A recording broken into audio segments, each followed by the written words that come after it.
નમસ્તે ખેડૂત મિત્રો, ખેડૂત માહિતી કેન્દ્ર ચેનલમાં આપનું હાર્દિક સ્વાગત છે. ખેડૂત મિત્રો, આજે આપણે જોવાના છે માવઠા સાથે ગરમીની આગાહી. હવામાન વિભાગે ગુજરાતમાં ઉનાળે માવઠાની શક્યતા વ્યક્ત કરી છે, જેમાં સૌરાષ્ટ્ર કચ્છના દરિયાકાંઠાના વિસ્તારમાં ભેજ અને ગરમ હવામાનના કારણે ગુજરાતમાં કમોસમી વરસાદની શક્યતા દર્શાવાઈ છે.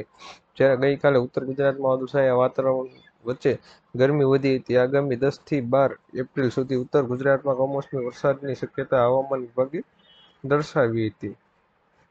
કેવાયસીને લઈને નવો નિયમ. કેવાયસી આપણા દૈનિક જીવનનો એક ભાગ છે. બેંક ખાતું, જીવન વીમા સહિતના રોકાણને લગતા દરેક કામમાં કેવાયસી ફરજિયાત છે. વારંવાર થતી કેવાયસીની પ્રક્રિયા લોકો સાથે મુશ્કેલીનું કારણ બને છે, જેના નિવારણ માટે મોદી સરકારે યુનિફોર્મ કેવાયસી નિયત લાગુ કરી શકે છે, જે અંતર્ગત બેંક, વીમા સહિતના અનેક કામ માટે એક જ કેવાયસી કરવાનું રહેશે.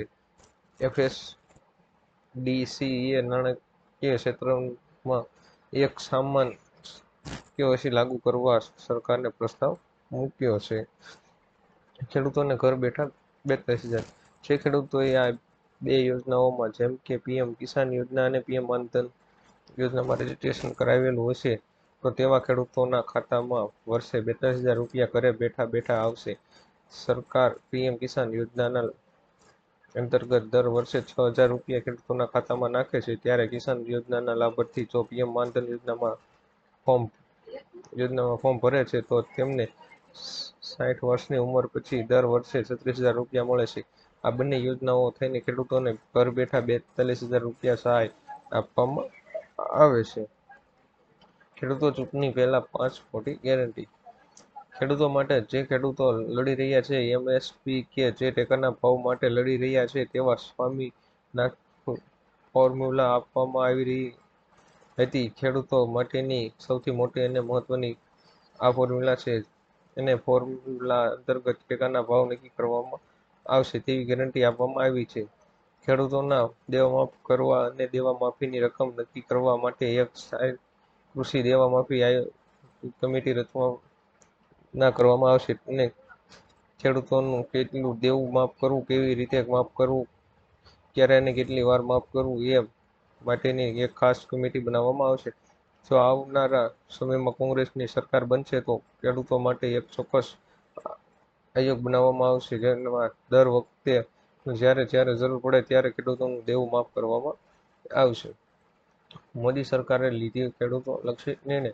ભારતે નેબર સ્પર્શ નીતિ હેઠળ શ્રીલંકાને ડુંગળીની નિકાસ કરવાની મંજૂરી આપી છે.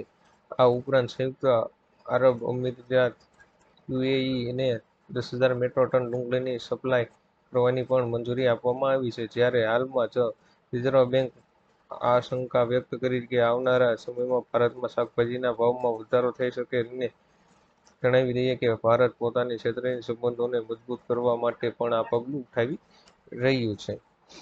આ યોજનામાં પૈસા ડબલ. સરકારે નાણાકીય વર્ષ 23-24ના ઓક્ટોબર-ડિસેમ્બર સમયગાળા માટે કિસાન વિકાસ પત્ર 7.5% વ્યાજની જાહેરાત કરી છે. જે તમને કિસાન વિકાસ પત્રમાં 115 મહિના રોકાણ કરો છો તો તમારા પૈસા બમણા થઈ શકે છે. કિસાન વિકાસ પત્ર યોજના પોસ્ટ ઓફિસની સ્કીમ હોવાને કારણે તેમાં પૈસા ડૂબી જવાની કોઈ ખતરો નથી અને મેચ્યોરિટી સુધી પૈસા ડબલ થઈ જાય છે. વ્યાજ દરમાં વધારા. પહેલા કિસાન વિકાસ પત્રમાં પૈસા 120 મહિનામાં બમણા થઈ જતા હતા, પરંતુ વ્યાજ દરમાં વધારવાની પૈસા બમણા કરવાનો સમયગાળો ઘટાડો ગયો છે. હવે તે 115 મહિનામાં પૈસા બમણા કરી રહ્યા છે. આજના સૌથી મોટા ખેડૂત સમાચાર.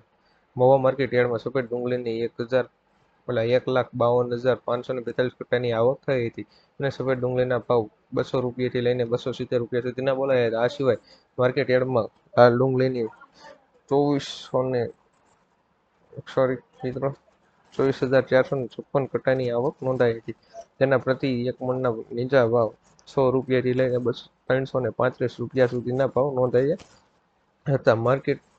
મહુવા માર્કેટ યાર્ડમાં ચણાની રજા કરવામાં આવી હતી, જેમાં એક મણના નીચા ભાવ 700 રૂપિયાથી લઈને ઊંચા ભાવ 1,110 રૂપિયા સુધીના નોંધાયા હતા. ખેડૂતો માટે ખુશખબર. રાજ્યમાં લોકસભાની ચૂંટણી પહેલા સરકાર ખેડૂતોને મોટી ભેટ આપવાની તૈયારી કરી રહી છે. મોદી સરકાર પ્રધાનમંત્રી ફસલ વીમા યોજના હેઠળ ખેડૂતોને પાક માટે આપવામાં આવતા વીમા કવરેજનો વ્યાપ વધારવા જઈ રહી છે. આગામી દિવસોમાં ખેડૂતોને આ યોજના હેઠળ તલાવ, ટ્રેક્ટર અને પશુઓ વગેરે માટે વીમા કવચનો લાભ મળે છે તે માટે આવી તૈયારીઓ ચલાવી રહી છે. મોદી સરકાર આ યોજના હેઠળ 30,000 કરોડ રૂપિયાની જોગવાઈ કરી છે. ખાતર ખરીદવા મળશે સબસિડી. સરકારે ચૂંટણી પહેલા ખેડૂતો માટે મોટી જાહેરાત કરી છે. સરકાર ખરીફ વાવણી નિમિત્તે ખેડૂતોને ખાતર પર મોટી સબસિડી આપશે. ગુરુવારે કેબિનેટની બેઠકમાં આ માટે 24,420 કરોડ રૂપિયાના બજેટને મંજૂરી આપવામાં આવી છે.